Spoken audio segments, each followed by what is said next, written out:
Last episode में हमने देखा था कि एल्डर लिंजा लूशियन को कल्टीवेट करवाते करवाते अपने माइंड कॉन्शियसनेस के अंदर चली आती है, जहाँ पर इसे अब अपना एक फ्लैशबैक दिखाई पड़ता है।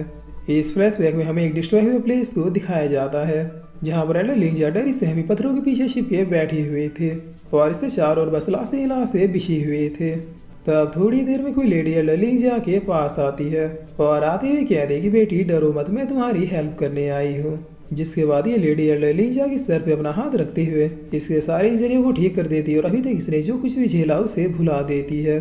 तब ये सब हो जाने के बाद ये लेडी एल्डर लिंजा को अपना अम्ब्रेला देके यहाँ से जाने लगती है, जिस पर एल्डर लिंजा थोड़ी देर तक इस लेडी को ऐसे जाते हुए देखती है और फिर एल्डर लिंजा भी दौड़ते हुए इस लेडी के पीछे जाने लगती है। मगर दौड़ते दौड़ते एल्डर लिंजा का पैर एक पत्थर में जाके लग जाता है, जिसकी वजह से ये अब गिरने ही वाली होती है।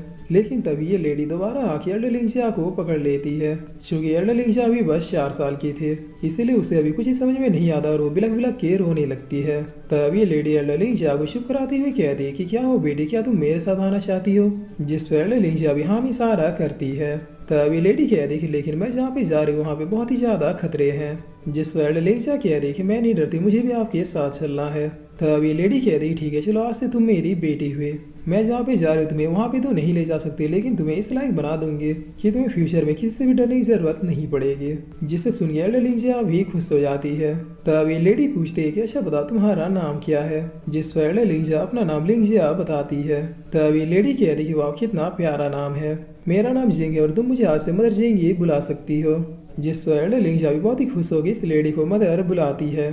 तब ये लेडी कहती कि लिंजा चलो अब मैं तुम्हें इस वर्ल्ड की जर्नी पे ले चलती हूँ। जिसके बाद अब सीन चेंज होता है, हम देखते हैं कि लेडी एल्डर लिंजा को लेके अपने पैलेस में ले आती है और यहाँ पे ये लिंजा से कह दी कि अगर तुम्हें पावरफुल बनना है तो फिर तुम्हें किसी टाइप की टेक्निक को कल्टीवेट करनी होगी। वैसे तो मेरे पास कल्टीवेशन के लिए हजारों मेथड है, लेकिन तुम चूज करो तुम इनमें से किस टाइप की कल्टीवेटर बनना चाहती हो। मेरे ये सारे स्किल इस रियल में मौजूद किसी भी स्किल से ज्यादा पावरफुल है। तब इतने सारे स्किल्स को देखिए एल्डर लिंजा कह दी कि मदर आप तो बहुत ही पावरफुल हैं और फिर एल्डर लिंजा की स्किल को बहुत ही गौर से देखने लगती है। तब थोड़ी देर देखने के बाद एल्डर लिंजा कह दी कि मदर मुझे ये टेक्निक सीखनी है। जिस पर ये लेडी थोड़ा सरप्राइज होती हुई कह दी कि लिंजा क्या तुम्हें वाकई में यही टेक्निक सीखनी है? तब एल्डर लिंजा कह दी कि क्या वो मदर क्या कोई प्रॉब्लम है? जिस पर ये लेडी कह दी कि स्क्रोल दरअसल 2 वॉल्यूम में डिवाइडेड है, पहला यिंग और दूसरा यांग। मैंने इन वाले वॉल्यूम को अपने फैमिली में छोड़ दिया है लूशियन के लिए, ताकि जब वो बड़ा हो जाए तब इस टेक्निक को कल्टीवेट कर सके। तब एल्डर लिंजा पूछते हैं कि मदर आखिर ये लूशियन कौन है? जिस पर ये लेडी कहती कि लूशियन तुम्हारा छोटा भाई है, वो अभी 1 महीने का हो गया होगा। उसकी बड़ी बड़ी आंखें, क्यूट सा चेहरा और सर पे बहुत ही प्यारे प्यारे नीले कलर के बाल है। मैंने उसे आखिरी बार तभी देखा था जब उसका जन्म हुआ था। तब एल्डर लिंजा पूछते हैं कि मदर आखिर आपने छोटे भाई को क्यों छोड़ दिया? क्या आप उसे दोबारा नहीं मिल सकती? जिस पर ये लेडी कह दी कि मुझे उसे प्रोटेक्ट करने के लिए उसे छोड़ना पड़ा, वरना क्या कोई माँ अपने बच्चे को छोड़ सकती है? तब लिंजा कह दी कि मदर आप तो इतने पावरफुल हो, अगर आप उसे प्रोटेक्ट ही करना चाहती हो तो फिर उसके साथ ही क्यों नहीं रहती? जिस पर ये लेडी कह दी कि लिंजा अभी कुछ बातें हैं जिसे समझने के लिए तुम बहुत ही छोटी हो, जैसे जैसे तुम बड़ी होगी तुम्हें सारी बातें अपने आप ही समझ में आने लगेंगी। बस अभी के लिए तुम इतना समझ लोगी जिससे हम प्यार करते हैं उसे प्रोटेक्ट करने के लिए ना चाहते हुए उसे दूर जाना ही पड़ता है। तब लिंजा कहती कि मदर अगर ऐसी बात है तो फिर मैं इस दूसरे वॉल्यूम को ही कल्टीवेट करूंगी।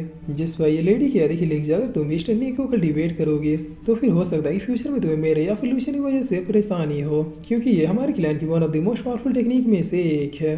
मेरे लोगों को पता न चल जाए इसलिए मैंने लूशियन को भी इस टेक्निक का आधा हिस्सा ही दिया था।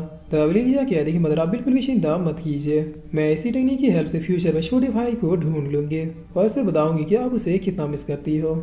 जिसे सुन के ये लेडी लिंजा को हक कर लेती है और अब अपने इस फ्लैशबैक को देखने के बाद एल्डर लिंजा की आंखों में आंसू आ जाते हैं। जिस पर अब इधर हम लूशियन को देखते हैं जो अपने प्रैक्टिस में ही लगा हुआ था। तब थोड़ी देर के बाद जैसे ही प्रैक्टिस खत्म होती है तो लूशियन सामने की ओर देखते हुए कहता है कि एल्डर लिंजा क्या ठीक है, आपकी एनर्जी इतनी डाउन क्यों लग रही है? जिस पर एल्डर लिंजा कहती है कल्टीवेशन में जो एनर्जी खर्च हुई वो मेरी थी, इसलिए थोड़ी थकी हुई हूँ। और इतना कह के एल्डर लिंजा लूशियन को अब बस घूरते रहती है। तब लूशियन पूछता है कि क्या हुआ, आप मुझे ऐसे क्यों घूर रही है? जिस पर एल्डर लिंजा कहती है कि किसी ने मुझसे कहा था कि तुम्हारे पास जन्म से ये बड़ी बड़ी आंखें और नीले बाल हैं। तब इतना सुनते ही लूशियन बहुत ही खुश होते हुए कहता है कि आपकी मेमोरी वापस आ गई। जिस पर लिंजा कहती हाँ मुझे अपनी लाइफ का एक छोटा सा पार्ट दिखा जिसमें एक लेडी ने ही मुझे तुम्हारे बारे में बताया था। चलो ये कंफर्म हो गया कि तुम मिस जिंग के ही बेटे हो।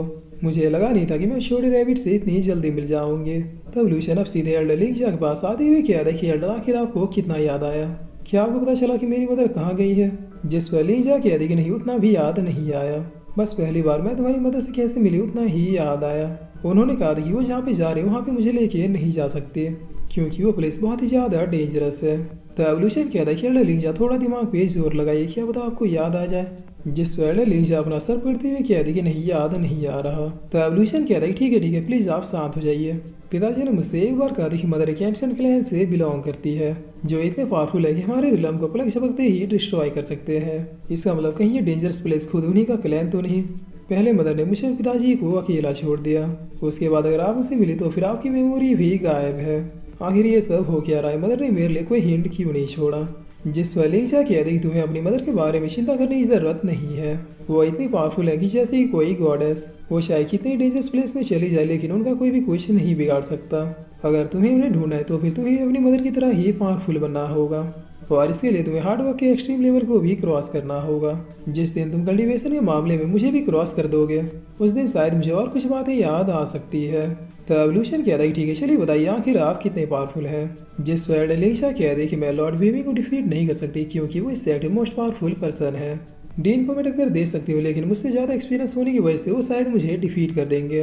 वेल इन दोनों के अलावा इस सेट में कोई भी ऐसा नहीं है जो मुझे डिफीट कर सके। तो अब इस सुनिए लूशन बहुत ही शौक होते हुए कहता है कि आप साफ साफ क्यों नहीं कहते कि आप भी एक सुप्रीम लेवल के कल्टीवेटर हैं। जिस पर लिंजा कहती कि नहीं मैं अभी सुप्रीम रिलम पे नहीं पहुंची हूँ, ये तो तुम्हारी मदर का कमाल है जो मैं इतने कम एज में इतनी ज़्यादा पावरफुल हो गई। तब लूशन अब और भी एक्साइटेड होते हुए कहता है कि एल्डर लिंजा आखिर मेरी मदर कितनी पावरफुल हो सकती है। जिस पर एल्डर लिंजा कहती कि हम अपने रिलम में जिसे सुप्रीम कहते हैं तुम्हारी मदर के पास अकेले उन 100 सुप्रीम के बराबर की पावर थी और मुझे कंफर्म नहीं पता कि वो भी उनकी ट्रू पावर थी या फिर नहीं। उनके पास कल्टीवेशन के लिए एक से एक हजारों मेथड थे जिसमें से एक ही यंग मेथड तुम्हारे और मेरे पास है। तब अपनी मदर के बारे में ये सब सुनिए अब लूशन के मुंह से कुछ बोला भी नहीं जा रहा था। जिस पर एल्डर लिंजा आगे बताते हुए कहते कि हमारे सेट में टॉप 5 एल्डर्स हैं, वो सारे एल्डर लगभग सुप्रीम रिलम के कल्टीवेटर्स हैं। उसके बाद आता है डीन ताइकिंग जो कि सुप्रीम रिलम के 5वीं लेवल का कल्टीवेटर है और उनसे भी ऊपर में लॉर्ड वीमिंग जिनकी एग्जैक्ट लेवल हमें नहीं पता, शायद वो भी सुप्रीम रिलम के 9वें लेवल पे है। लेकिन तुम बस इतना समझ लो कि अगर 10 लॉर्ड वीमिंग भी तुम्हारी मदर के सामने आ जाए तो फिर तुम्हारी मदर अपने एक ही ब्लो में उन सबको डिस्ट्रॉय कर सकती है। और फिर इसी के साथ ये एपिसोड यहीं पे खत्म होता है।